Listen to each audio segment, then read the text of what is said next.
सोचो आज अगर दुनिया से बिजली गायब हो जाए, ना मोबाइल चले, ना इंटरनेट, ना पंखा, ना रोशनी, एक पल में जैसे पूरी सभ्यता रुक जाए। और फिर सोचो उस इंसान को जिसने इस पूरी रोशनी की नींव रखी। ये कहानी सिर्फ एक इन्वेंटर की नहीं है, ये कहानी है एक ऐसे दिमाग की जो अपने समय से सैकड़ों साल आगे चल रहा था। ये कहानी है निकोला टेस्ला की। लेकिन इस बार हम उनकी जिंदगी की वो परतें खोलेंगे जो अक्सर किताबों में पढ़ने को नहीं मिलती। दरअसल टेस्ला का जन्म 10 जुलाई 1856 को स्मिल्जन में हुआ, जो आज क्रोएशिया में है। बचपन में ही उनके साथ एक अजीब सी चीजें होती थी, उन्हें फ्लैशेस दिखाई देते थे। अचानक तेज रोशनी, इमेजेस, सीन, जैसे दिमाग खुद ही चीजें बना रहा। कई लोग इसे बीमारी समझते थे, लेकिन टेस्ला ने इसे अपनी ताकत बना ली। वो किसी भी मशीन को अपने दिमाग में पूरी तरह डिजाइन कर सकते थे, बिना किसी पेन और पेपर की मदद के।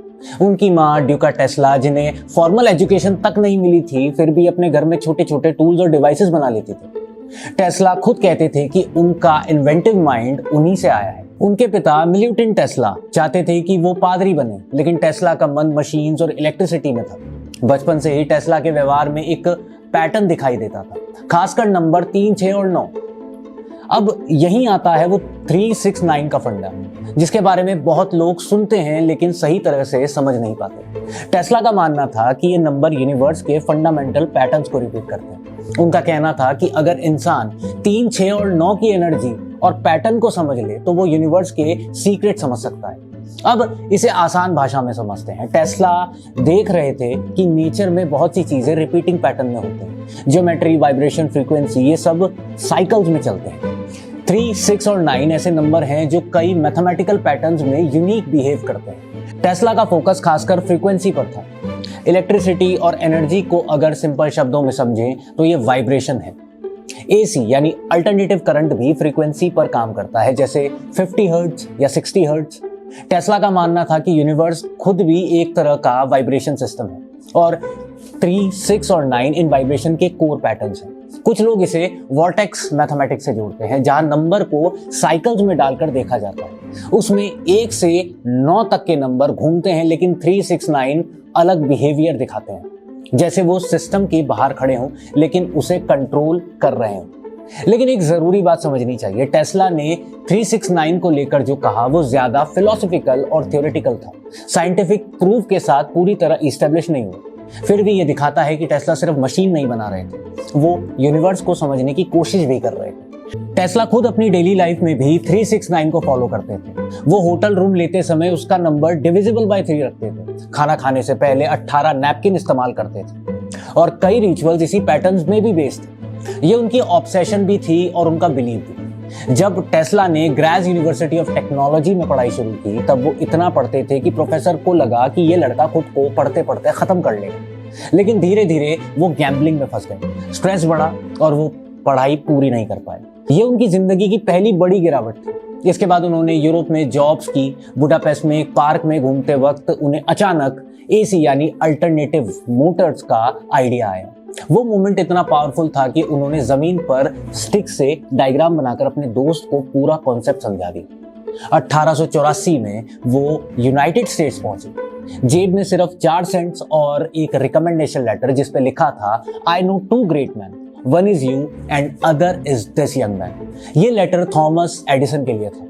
शुरुआत में टेस्ला थॉमस एडिसन के लिए काम करते थे, लेकिन जल्दी ही दोनों के बीच क्लैश शुरू हो गया। एडिसन प्रैक्टिकल बिजनेसमैन थे, वहीं Tesla visionary scientist. Edison DC यानी डायरेक्ट करंट पर काम कर रहे थे, जबकि टेस्ला एसी यानी अल्टरनेटिंग करंट को फ्यूचर मानते थे। अब यहाँ एक ऐसी बात आती है जो अक्सर लोग नहीं जानते। एडिसन ने एसी यानी अल्टरनेटिव करंट को बदनाम करने के लिए एक कैंपेन चलाया।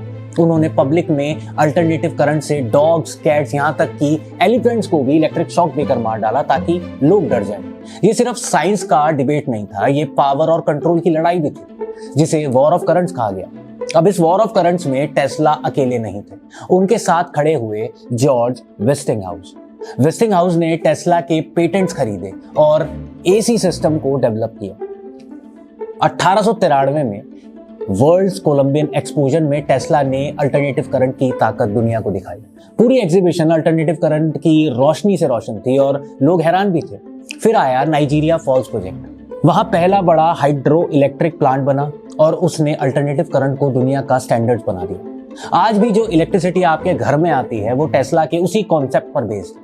अब बात करते हैं टेस्ला के इन्वेंशंस की गहराई से। टेस्ला कॉइल जो उन्होंने इन्वेंट किया आज भी हाई फ्रीक्वेंसी एक्सपेरिमेंट में यूज होती है। ये कॉइल इलेक्ट्रिसिटी को हाई वोल्टेज पर कन्वर्ट करता है जिससे वायरलेस एनर्जी ट्रांसफर पॉसिबल होता है। टेस्ला का एक सपना था वायरलेस वर्ल्ड, जहां इलेक्ट्रिसिटी और इंफॉर्मेशन बिना वायर्स के ट्रेवल करे। उन्होंने वार्डन क्लिफ टावर बनाना शुरू किया जिसका एम था पूरी दुनिया को फ्री इलेक्ट्रिसिटी देना। लेकिन यहाँ एक हिडन ट्रूथ, इस प्रोजेक्ट को इनिशियली जेपी मॉर्गन ने फंड किया था, लेकिन जब मॉर्गन को पता चला कि टेस्ला फ्री इलेक्ट्रिसिटी देना चाहते हैं जिससे कोई प्रॉफिट नहीं होने वाला, तो उन्होंने फंडिंग ही रोक दी और टावर अधूरा रह गया। एक और कम जानी हुई बात यह है कि टेस्ला ने रेडियो टेक्नोलॉजी पर मार्कोनी से पहले काम किया था। मार्कोनी को क्रेडिट मिला, लेकिन बाद में कोर्ट ने टेस्ला के पेटेंट्स को मान्यता दी। टेस्ला ने रिमोट कंट्रोल का कॉन्सेप्ट भी इन्वेंट किया था। 1898 में उन्होंने एक बोट को रेडियो सिग्नल से कंट्रोल करके दिखाया। लोग इसे मैजिक समझ रहे थे। उन्होंने एक्सरे पर भी काम किया और नियॉन लाइटनिंग की शुरुआती कॉन्सेप्ट भी डेवलप किए। अब आते हैं एक कंट्रोवर्शियल टॉपिक पर, टेस्ला का डेथ रे। टेस्ला ने दावा किया था कि वो एक ऐसा वेपन बना सकते हैं जो दूर से ही ऑब्जेक्ट्स को डिस्ट्रॉय कर दे। उन्होंने इसे टेलीफोर्स कहा। आज भी इस डिबेट पर चर्चा होती है। अब ये किसी को नहीं पता कि ये सिर्फ सच था या एक इमेजिनेशन थी।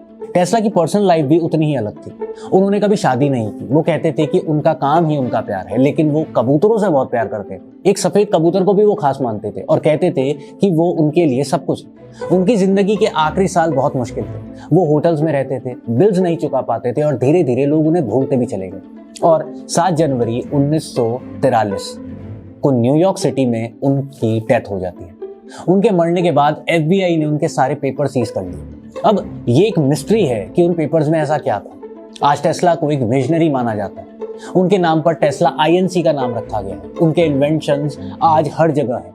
AC electricity, Motors, wireless communications, remote control, ये सब उन्हीं की सोच थी। उनके लगभग 300 से ज्यादा पेटेंट थे।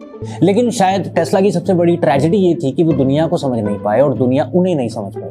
वो इंसान जो फ्यूचर देख सकता था वो प्रेजेंट में सरवाइव नहीं कर पाए, और आखिर में जिस इंसान ने दुनिया को रोशनी दी वो खुद अंधेरे में खो गया। लेकिन उसकी सोच आज भी हर स्विच के पीछे, हर तार के अंदर, हर चमकती रोशनी में जिंदा रहती है। ऐसे ही दिलचस्प कंटेंट के लिए देखते रहिए MATV न्यूज़।